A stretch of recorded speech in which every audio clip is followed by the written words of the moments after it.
সিপিএমের একজন এমএলএ মুসলমান, কংগ্রেসের 2জন এমএলএ মুসলমান। অতএব ধর্মের ভান করে ইসলাম ও মুসলমানের কল্যাণ নিশ্চিত করুন।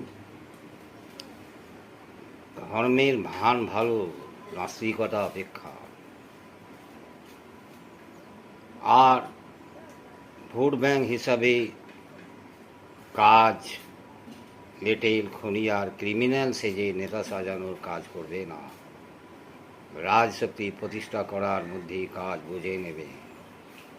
জাগো হিন্দুস্তানের মুসলমান, হিন্দু পাপী সরকারের পতন নিশ্চিত করো আর সকল মহান ও পবিত্র মানুষের রাজ ক্ষমতা প্রতিষ্ঠা করো।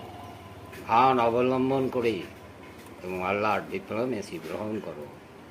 সকল মানুষের জন্য ন্যায় শাসন প্রতিষ্ঠা করো। রাম বাম ডান বিতর্ক নয়, সত্য অনুসন্ধান করুন। জয় হিন্দ, গাজওয়া হিন্দ, জিন্দাবাদ।